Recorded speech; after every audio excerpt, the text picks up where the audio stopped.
It's showtime!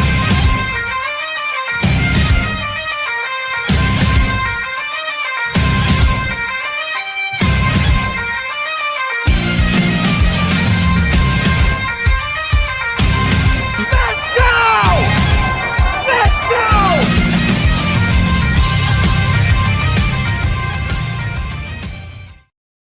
go! Yo, what is up, Patriots Nation?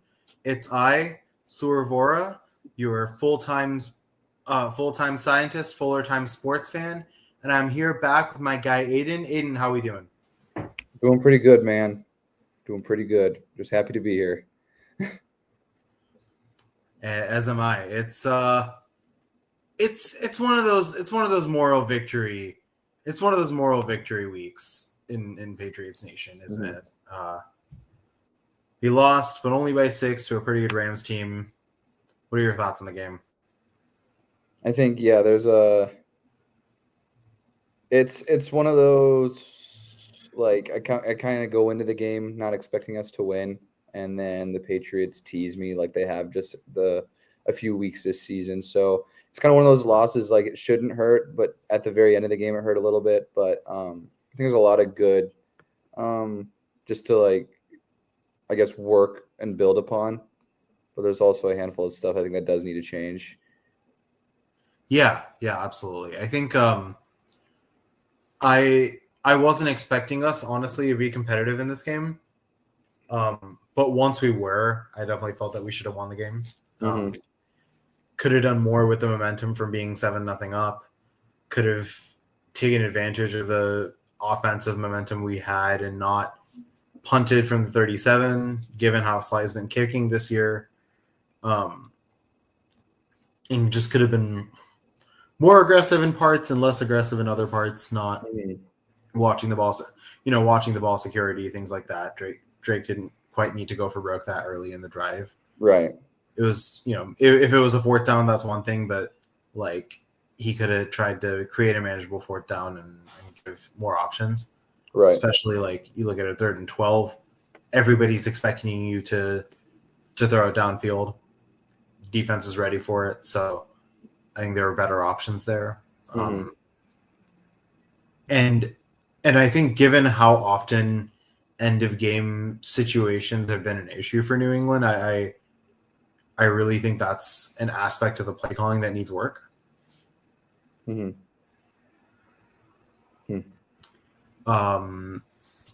so, yeah, what was your good bad Matt for the game? Like, who did well, who didn't, who was kind of in the middle?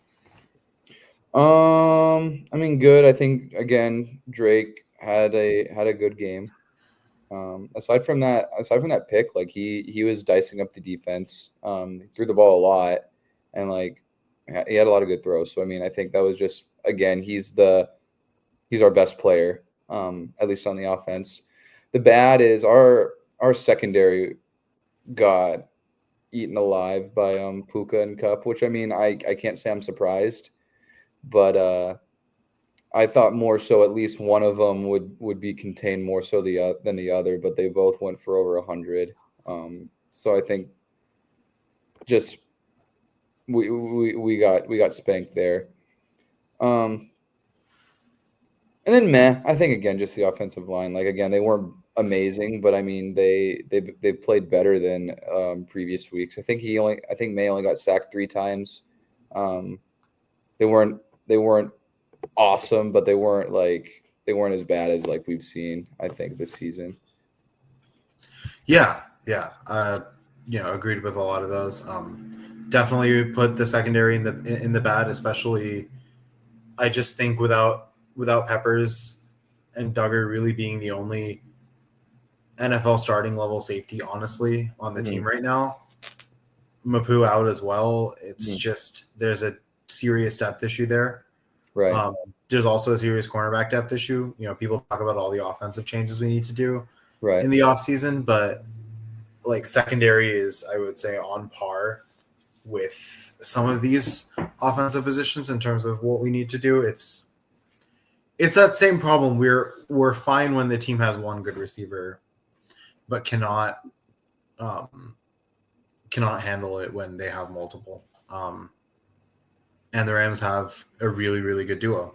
If we had run into the same team a few weeks ago when they didn't have either of those two, I think we win handily. But, that's life. Right. A lot, you're getting into more and more teams in the NFL have this kind of depth where they're constantly dual wielding talent, maybe even 3 good weapons. That's just the way the league is now. So secondary depth is a must. Even the best of corners can't win one-on-one, so having good safeties is also a must. We kind of talked about this offline, but the injury luck has obviously been really bad.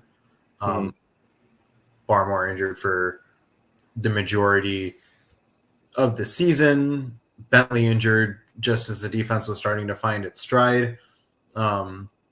Peppers with his situation.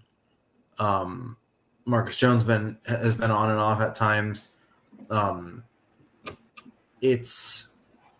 Jonathan Jones is just getting old. Like I think he's still playing well at times, but his age is starting to bring out some of his inconsistencies.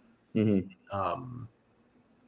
that's expected for secondary, but this is why we need more depth. I mean, what happened on that play where Kupp walked in for a touchdown, it killed momentum. It just shouldn't have happened. It was we made it way, way, way too easy. It's not something that happened in the Belichick era. You didn't see these kinds of mishaps where players would just walk in. Right. In my good category, I'm going to put Barmore just simply for being there. I know he's going to find his stride.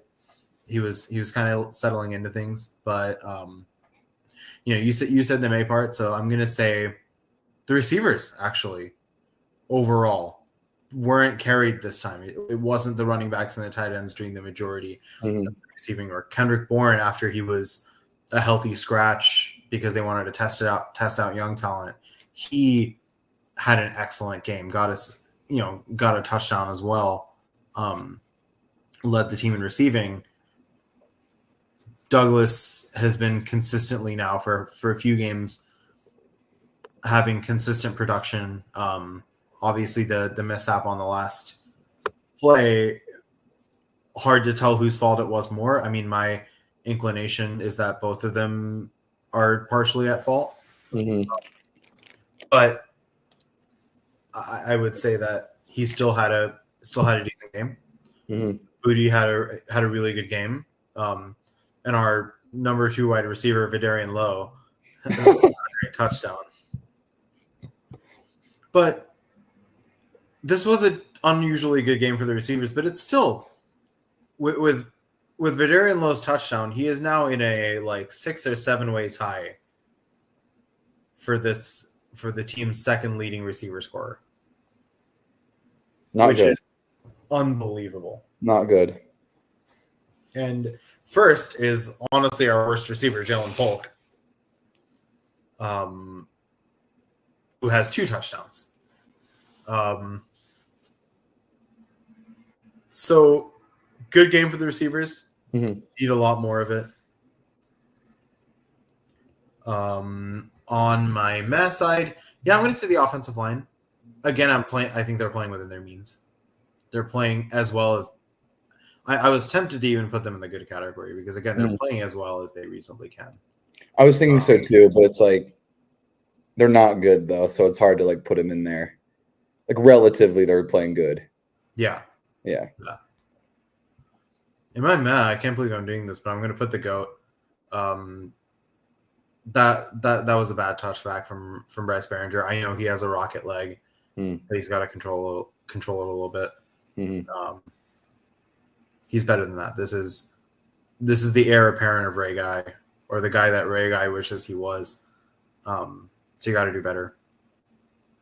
Also, it's good to see Javon Baker getting into the kicking return game. This is a kind of an aside, but again, if he can play, just try. I don't get why they're not trying.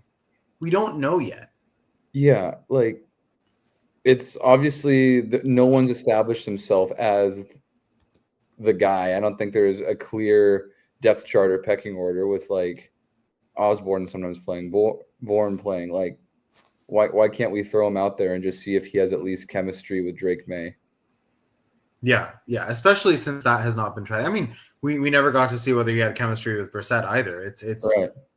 It's perplexing to me that you spend a 4th round pick on a wide receiver when your wide receiver room is thin. He has some decent moments in preseason games, some moments in practice as well. At least skill sets that make you think that he's gonna succeed in the NFL. I mean, you drafted him for a reason, right? Mm-hmm. You're not going to, this team is going to start facing decisions on 5th-year options, and that comes, it may seem like a long time from now, but really you make that decision by the end of the 3rd year. You might even already know by the end of the 2nd year. You can't waste a 4th round pick's first year like this, right? And if the Patriots had like 5 receivers that were all playing really well, like KJ Osborne was playing like a god, and Jalen Polk was playing like a second round pick, and Tyquan Thornton is still on the team, I understand. Mm-hmm. But none of these things are true. Right. So it's shocking to me. And speaking of Mr. Thornton, what was your first reaction to this news? Both him getting released and him becoming a Chief. It was like ripping a Band-Aid off. Like, I feel like it had to happen at some point. Like, he just wasn't getting time. He's not good. But like the Band-Aid being like, that was a 2nd round pick just a few years ago, which a lot of people, even when he was drafted, was like, this is not going to be good. So there was that. And then it's like, oh, you see him on the Chiefs. It's like, oh, so like the best quarterback in football gets another like sub 4.3 receiver. Is there any likelihood does Tyquan now just become a Hall of Famer or something? There's just like that little thought in the back of my mind. I don't know. I don't think it's going to be anything because we've seen enough of him just the last few years. I mean, I think one of the requirements for being a receiver is the ability to actually catch the balls that come your way. Mm-hmm. So if he starts having good hands, I'm going to suspect foul play. Mm-hmm. Especially with the velocity that Patrick Mahomes throws his balls. Mm-hmm. Like, he's not catching those. I think for me, it was like my first reaction was just shame that this didn't work out. Mm-hmm. I was really excited when we made the pick because at the time it just felt like we were really lacking in speed. So it was like we bucked the trend.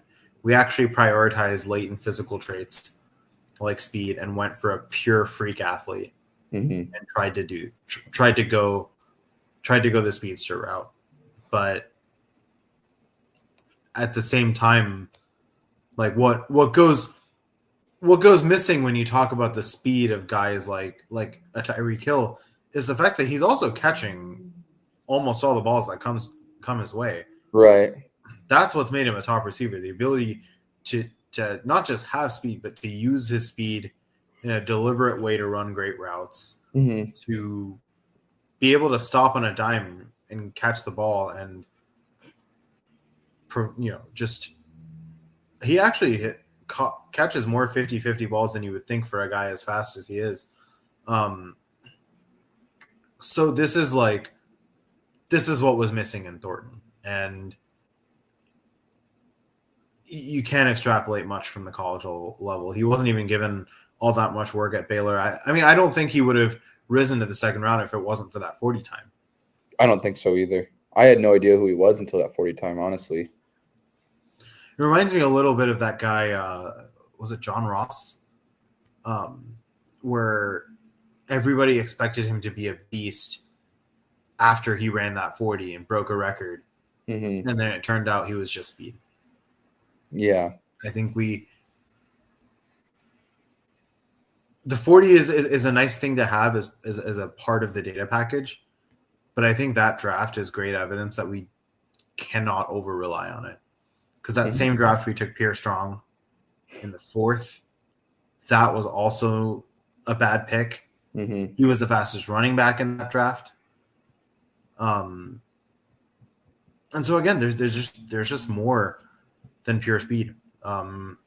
It's just yet another domino to fall within the laundry list of bad Patriots wide receiver picks. It seems like the only place we can properly pick wide receivers is the 6th round. Because again, maybe we just need to trade all of our Douglas are seconds great. for like just package of 6th rounders or something. We should try to get the entire 6th round. I think that's the move. Because we're gonna get a nice 1st round pick. We can trade that for a few 6ths. Mm-hmm. At least We can trade some of our players for 6ths. Eventually, I think we can end up with all 32 6th round picks. that would be, yeah, and then maybe we'd have an all-star team right there. Yeah, I mean, if I think we'll have like 25 to 30 hits out of the 32 if we draft in the 6th round. But if you give us the entire 1st round, we're gonna find every bust in the league and draft them. Oh yeah, easily. There's no chance we don't do that.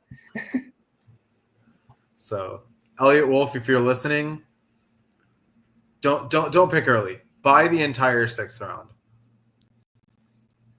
Do whatever you can to get it and get it. And just do it and just pick all stars like you apparently do. Yeah.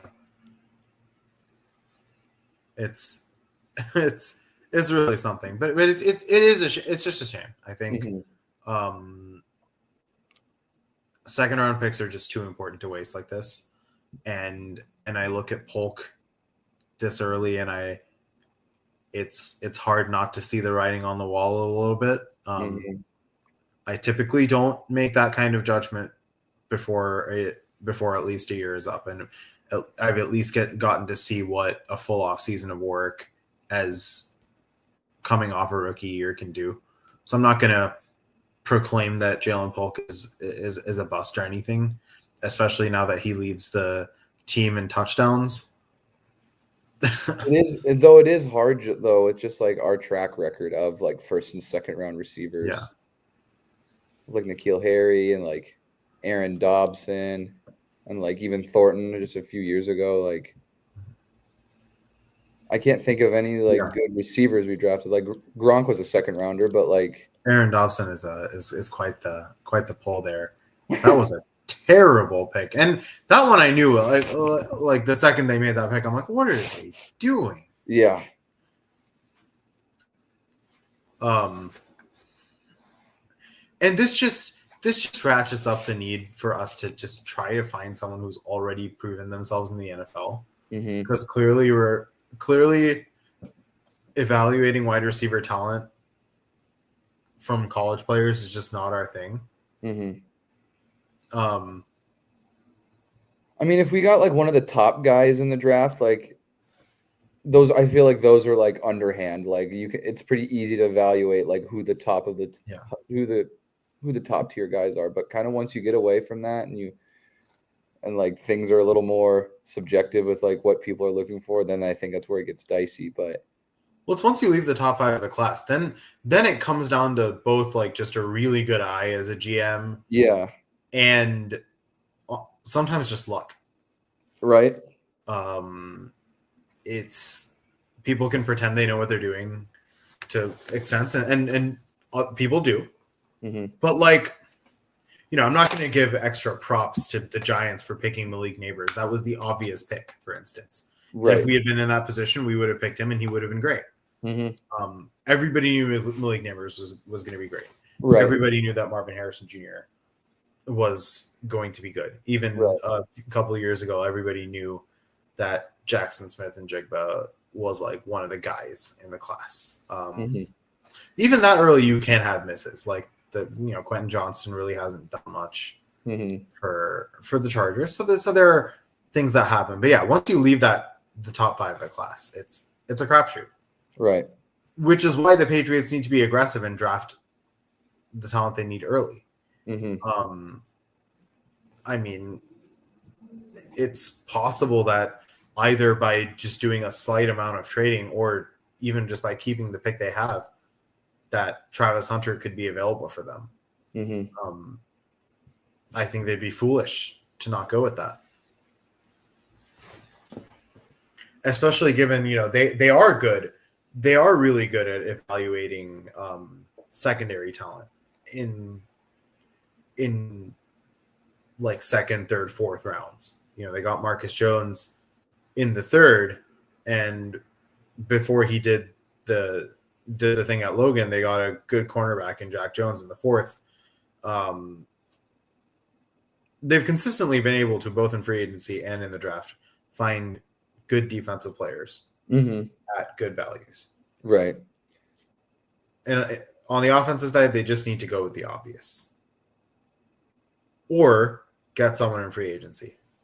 But when's the last time they've gone with the obvious outside of May? It's like, oh, Cole Strange. Oh, like this guy. How often have they had a top 10 pick? Well, that's true. But I mean, I was just saying just first round in general, but yeah. No, it's true. Yeah. It's always been about the unorthodox. Mm-hmm. And that has typically not worked. Mm-hmm. Like people, so many of the really, really good picks for New England end up happening in those later rounds. Mm-hmm. They actually have not been a great first round drafting team. Now, there have been exceptions, and they've almost always been on the defensive side. Gonzalez is the most recent one, but you have Seymour and Wilfork and Mayo. Mm-hmm. Those were excellent first round guys, but those were defensive picks. Mm-hmm.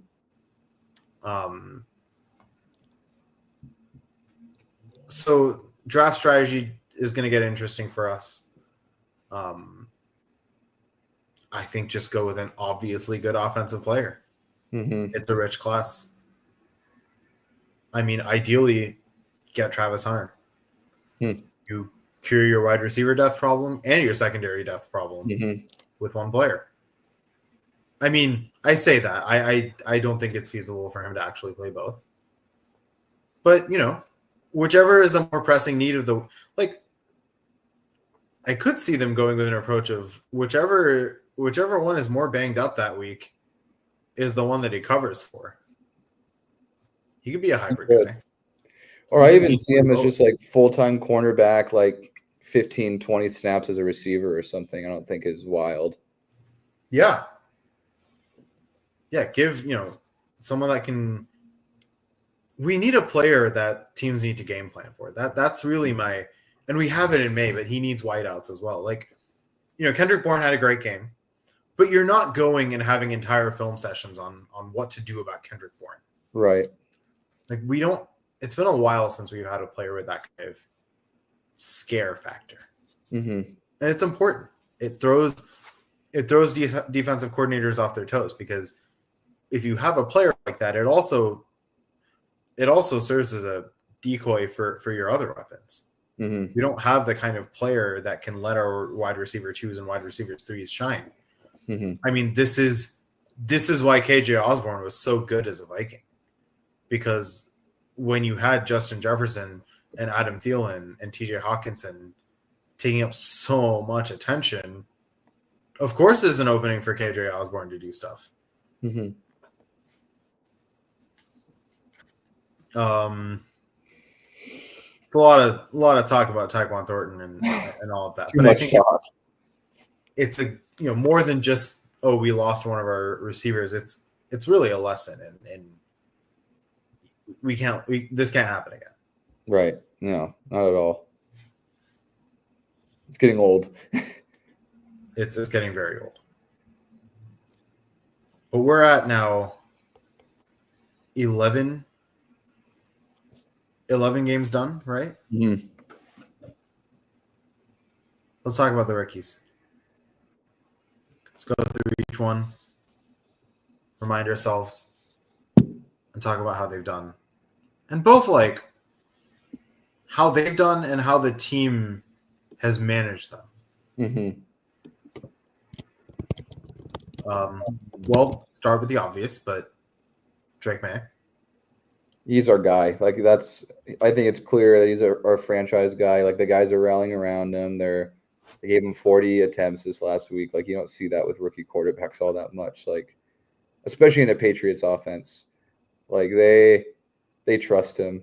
And I mean, he does everything for us. So I'd say like that's a slam dunk pick in the first round. Like, you couldn't ask for more from him. Yeah. I think he's everything that we thought he was going to be ceiling wise, and a lot of the kinks and the issues have been resolved earlier than I expected. Mm-hmm. I think the one thing that, because I think we are now at the point where we can start holding him up to franchise quarterback standards. Mm-hmm. Because I think that's what he has clearly established himself as. I think the turnovers are a bit of an issue. He needs to have a bit of a better sense for when pressure is coming and be able to tuck the ball. Because he's had a couple strip sacks, and then I think the picks will work themselves out. Oh yeah. He's just got to be a little bit less trigger happy in some of the bigger moments, and learn to take the check down when it's available. And he's doing more of that, but I think in those end of game situations, obviously, like, excitement kicks in. You see a receiver running down the field, but you got to make sure it's a sure thing. Right. And I think part of this is on Alex Van Pelt. Like, you just have to make a better end of game plan.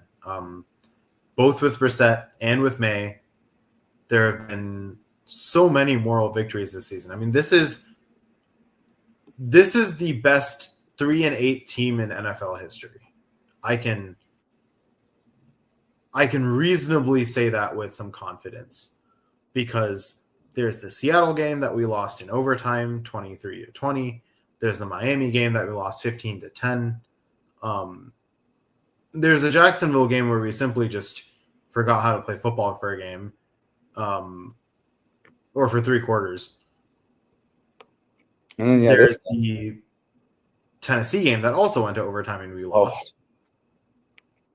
I mean, this is happening time and time again. Mm-hmm. In so many of the games that we've lost this season. Really, the only blowout losses have been Jacksonville and San Francisco. And the first Jets game was pretty bad too. Oh, and the first, I forgot about it. I blocked that game out of my memory. That one was like free reign at the quarterback all the time. And yeah, that was not a fun one.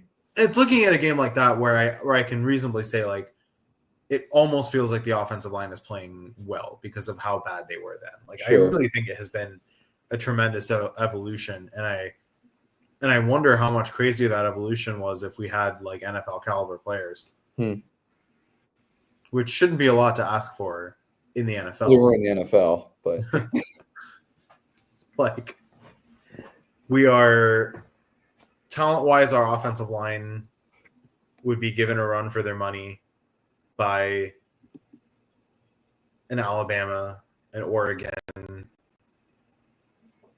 Ohio State type team. Mm-hmm. It's not where you want to be. Right. But they're playing at a decent level. But yeah, very excited for May is the bottom line of this. I think Polk is next. Kind of talked about him earlier, but I mean, there's not really much to go on. Like, he's not getting targets. He's had a lot of drops, which is really concerning considering, like, the whole reason we draft him is because he just doesn't drop the ball. Like, he arguably coming into the draft, he had the best hands in the class, and now he just can't catch anything. Yeah, that is what makes it bizarre. He has had the most almost good catches in the league. He had that almost touchdown against Miami and that almost really good catch against San Francisco. But yeah, in all seriousness, it's and that's the reason why I'm not willing to give up on him yet, just because, like, I know he's like, it has not been a systematic issue for him in the past, and it could just be a nerves thing. I think it's a mental thing for sure. Like, kind of like you were saying, but it's just like he's just gotta get over that and figure it out. He's right now at 11 catches on 28 targets. Like, that isn't enough to even stay on the roster. Yeah. The only, like, the fact that he's a rookie is the only reason he's still on this team. Like, honestly, yeah. Yeah, that's Yeah, he I leads didn't in realize touchdowns. he was that bad. He leads in touchdowns, but they were both from like a couple of yards out. That's the other thing. Like, it's not like he's making down the field catches for touchdowns. He's catching red zone checkdowns, which is more than can be said about all of our other receivers, though. So, he does lead the team in touchdowns. He's getting usage for sure. How much he's doing with it is a different thing. And not to like poo-poo on what you were saying, but it's like Aaron Dobson, if we look at his stats, he had 519 yards in his rookie year and 4 touchdowns. And it's like I feel like if we get that from Polk now the rest of the year, I'd be ecstatic. But it's like, and he was considered a bust. That stat line would be a dream. 519 yards. To do that, he might have to catch more than almost half his targets. I know. It's like, yeah, he hasn't really shown anything yet. Yeah. Then there's the duet of offensive linemen, Caden Wallace and Layden Robinson. Not sure if there's a lot to be said there. Right. They're both still injured. Yeah. I think with our offensive line, I would have liked to see more of them because we have offensive line moves to make. So it would have been good. It would have been good to kind of get an idea of whether those two are worth putting out there. Layden Robinson is healthy, so I would kind of like to see him maybe sub a game for a Michael Jordan type player and see like which of the two, if any, you want to keep. And bearing in mind that neither is a perfectly acceptable answer. Mm-hmm. It's probably the right answer. But yeah, these two could be part of the solution if you're looking, because obviously we're not reasonably going to be able to overhaul the entire line. It's just not feasible in an off season. So one of those two could be part of the solution. Right. And another guy that we've talked about a bit already, Javon Baker. Yeah, nothing to really go off of. Like, I don't even think he has a catch on the season. Yeah. Does he? But does he have a target? Like, I'm not going to blame him for not having a catch if he doesn't have a target. I can't remember. I think he's had a deep target. I want to say he did in the Chicago game, but I could be completely wrong. Let me look.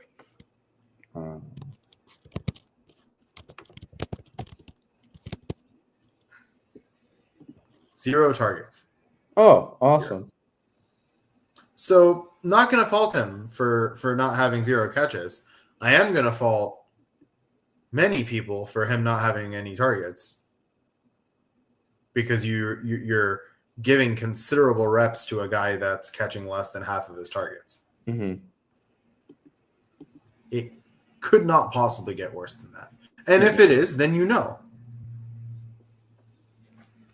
Yeah, he needs to just needs to get a shot at some point. Yeah. It's easily been the most perplexing of the personnel decisions the Patriots have made so far. Mm-hmm. Like, there's no way he's actually going to play worse than Polk, right? I doubt it. I don't think it's possible. Mm-hmm.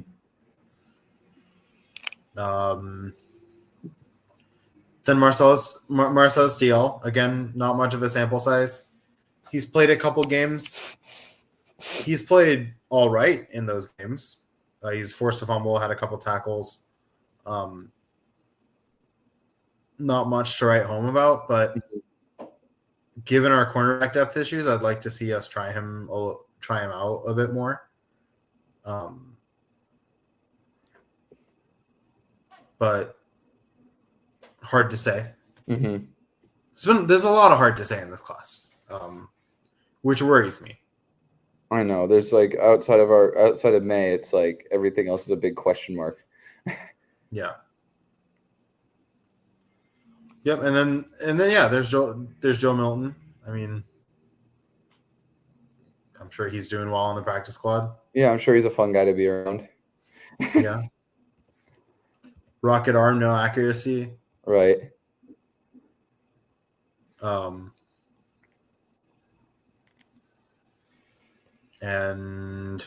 Jaheim Bell. And then there's Jaheim Bell. He's a catch.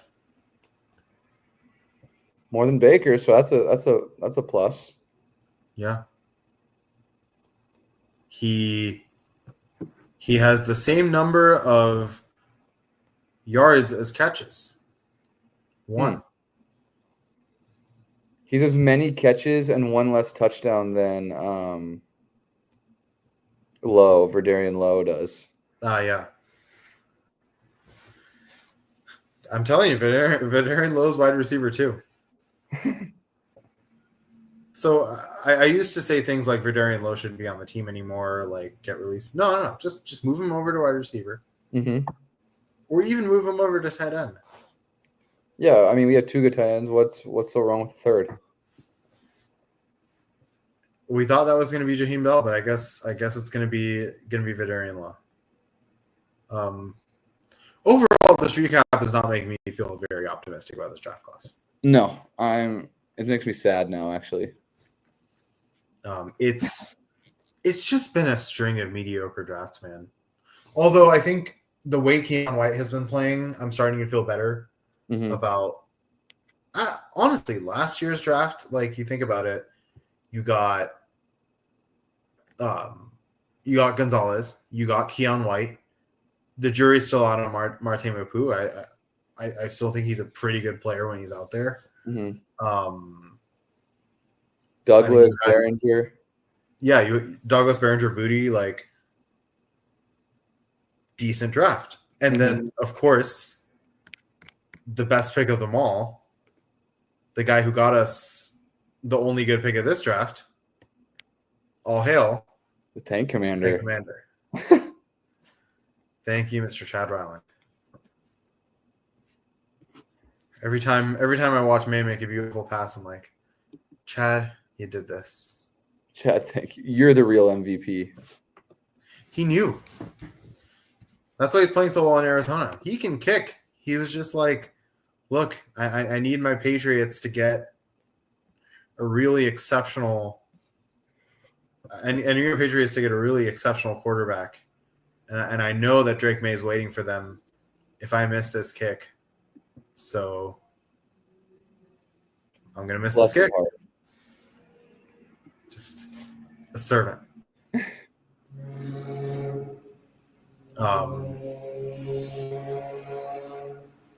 So we had football last week. We have more football this week. It's the bye isn't for a little bit. So going down to Miami, trying to do what we couldn't do against Tyler and Huntley against Tua. We also have a different quarterback than we had that time, though. Mm-hmm. Things are different on both fronts. Mm-hmm. That was the site of Jalen Polk's brilliant almost catch. Mm-hmm. Almost brilliant. Yeah.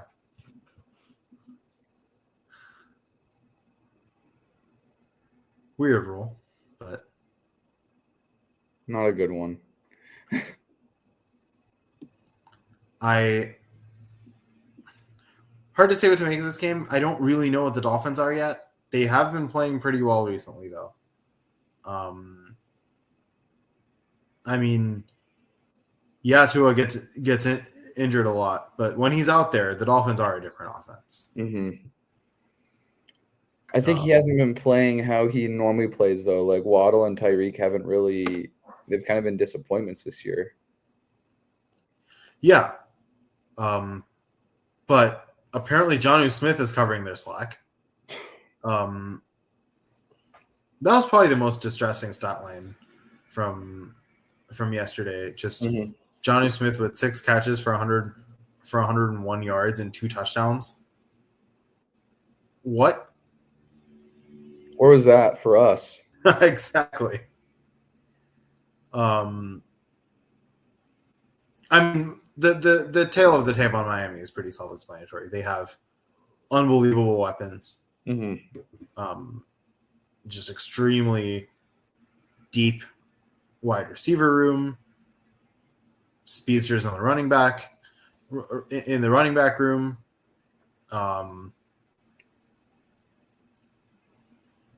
Now apparently a good tight end. So it's going to be a difficult game for the secondary the way I see it. What's your read on it?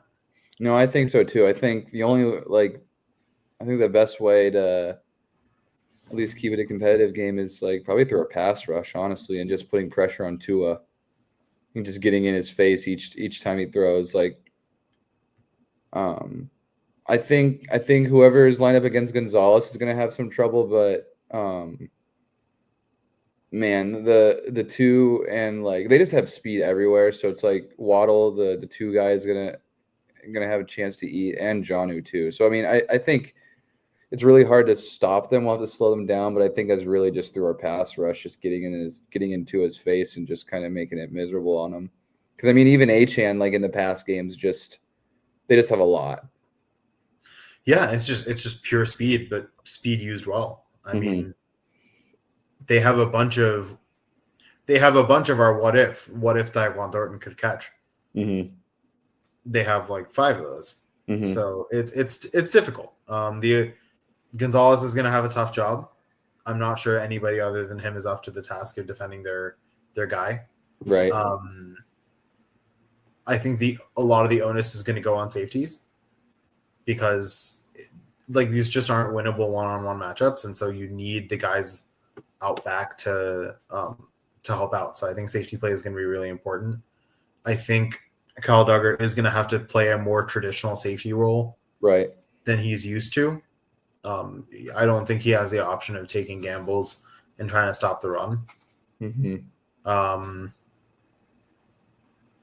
I do think, on the other hand, I think we can hurt them in terms of their secondary. I think it is a bit of a weak unit other than Jalen Ramsey. Offenses have been able to get things done. I mean, Minshew just threw for 282 yards against that secondary. So their defense definitely leaves something to be desired. I definitely think I think, as you said, rushing the passer is going to be the way to go. Jennings has been upping his game. Dietrich Wise has been upping his game. Obviously, Keon White has been playing really, really well. Barmore's back. Yeah, that's a big part of it. I think I'm going to be interested to see now that Barmore's kind of had a game to get used to things, if he can become a more focal point of that interior defensive line. I mean, it's because stopping the run is going to be critical. We can't let Miami get a good rushing attack going, because then they can play action to those weapons. It's going to be difficult to stop Achane, but having Barmore back is an important first step to doing that. Yeah, it's right up the middle. That's going to take away a lot of their run game if he's dominant this week. It's my personal challenge to Drake May this week to not throw any picks. He was almost there. I mean, it was just that last throw. I think he can do it. I think he can beat your challenge that you give him. Actually, my challenge is my new challenge. He can do better than that. My new challenge is no turnovers. Okay, that's a little harder. I want or at the very least, a net positive in terms of touchdowns minus turnovers. That's fair. That's a fair desire, and I think, I think if you ask nicely, he'll do it. Yeah, please, Drake. I'll buy you fries or something. Yeah, because I'm sure you don't have the money for fries. But it's the thought that really counts, Drake. So just instead of throwing it to the other team, just throw it to your team. Or throw it away. I think that's something like that is if there's one thing I want Drake May to kind of learn how to do and just be willing to do more often, it's throwing the ball away. Mm-hmm. No need to try to thread the needle when the play is not there. And no need to go for heroics when you're facing pressure. Mm-hmm. Just throw the ball away. You'll avoid the sack. You'll avoid the pick. Right. I Just some think stuff that I think he'll learn just with time. yeah. And this is where Brissett can help him. I texted you this after the game, but one thing that I really loved seeing from Drake May is that instead of being dejected about the interception, the first shot I saw within seconds of that interception, while the Rams were in their victory formation, he wasn't pouting. He went straight to the tablet, and Jacoby Brissett sat right next to him, and they were breaking down the play together. Mm-hmm. This is why it wasn't just for his temporary play while we were waiting for May. This is why we took Brissett, because he had that ability and that selflessness to play this role on the team. Right. And provide his experience. Because throwing the ball away and making safe, smart decisions is something that Jacoby Brissett excels at. He doesn't have the aggression and the raw talent and the arm strength or the leg strength of Drake May, but he has the game sense to know when the play is breaking down and to know to take the sack or throw the ball away when he can. These simple things. And so it's really good to have a quarterback that's hungry to learn, hungry to watch the film and figure out how to improve, and a backup who's willing to help him on that. So how do we think this game ends up? I think we lose again. I think it's close, but I think we lose. I'm gonna go on a limb. I think we score more points in the previous few weeks, but I think we go 28-31. I got a good feeling about our offense. I just don't think we piece it all together quite all the way. I'm gonna say it's same margin, slightly lower score, 24-27. Okay. I think there's going to be at least one drive where we could score a touchdown that we're going to chicken out and go for a field goal. I just think that Miami offense is a bit too much to contend with. Right. Even if Drake May listens to my challenge and has no turnovers, I just think it's just a tough assignment for the entire defense, especially the secondary. Mm-hmm. It's going to have to take a lot of penetration from the defensive front to make life difficult for Tua, because when Tua has a clean pocket, we all know how well he can throw the ball. Right. I mean, anybody on the NFL level, if they have a clean pocket and those receivers, I mean, you give Drake May those receivers, he's throwing for 500. Like Tua has it on easy mode. And I just don't think our secondary is quite up to the task. Yeah, it's probably gonna be pretty nasty. I also just don't think we've gotten the hang of close games. I think we're really good at keeping games competitive, but not good at coming out with the win. Mm-hmm. It would be nice to see that change, but we're playing in Miami, which is even dating back to the Brady era, has just not been a place that we've played well. Yeah, that's true. Not a good track record there.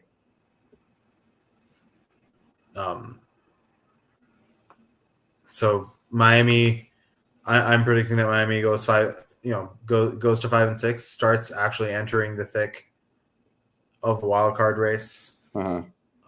And we enter the thick of the number 1 pick race.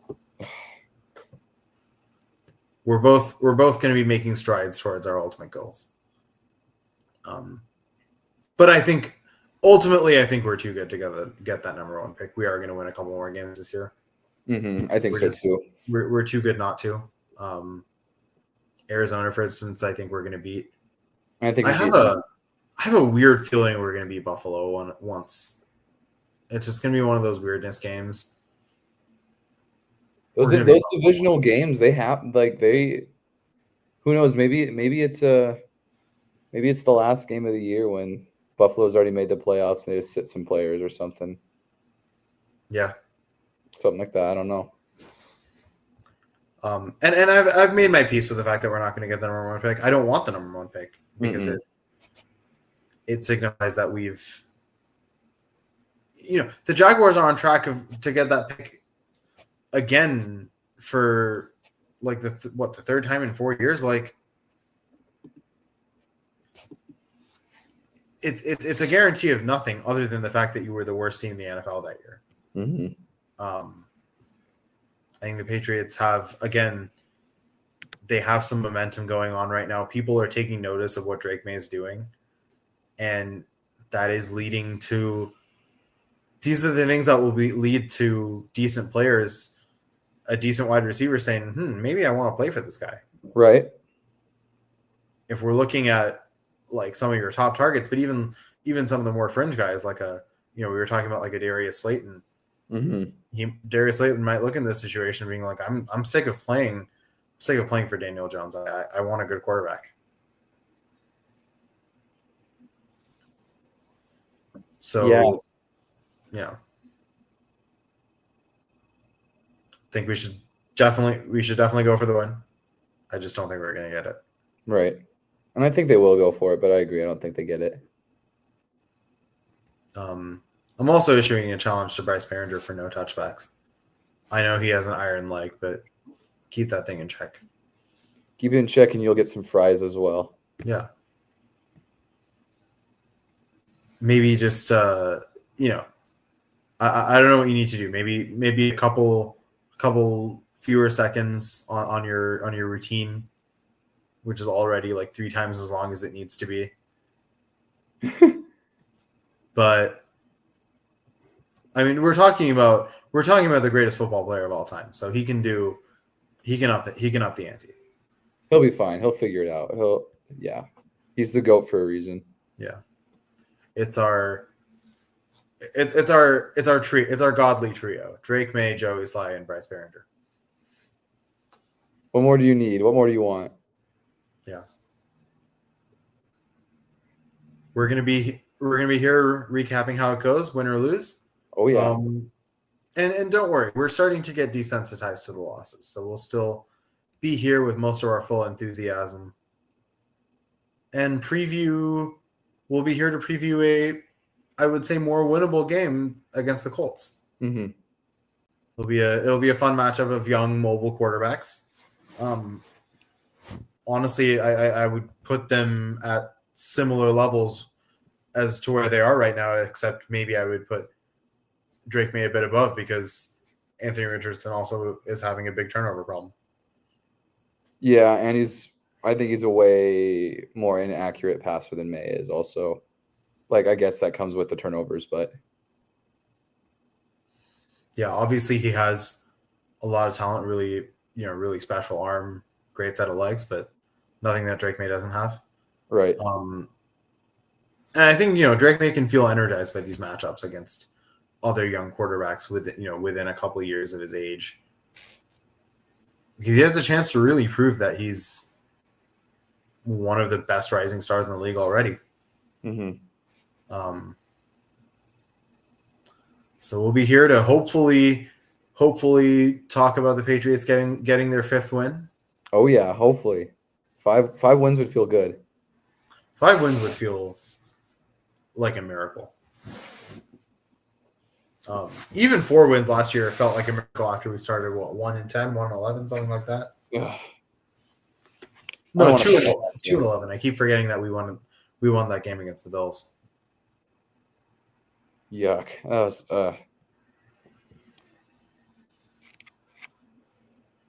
Patriots football. It's only going to be this way. It's only going to be this way for one more year. I believe that we're going to have a good offseason. Back to the dynasty. Again, we've given our strategy. Just buy the entire 6th round. That's the best strategy there is. I hope Elliot Wolf's listening. Regardless of whether Elliot Wolf is listening, we're glad that you all are listening, and we hope that you all will come back to listen next week. See you later, Patriots Nation. See ya.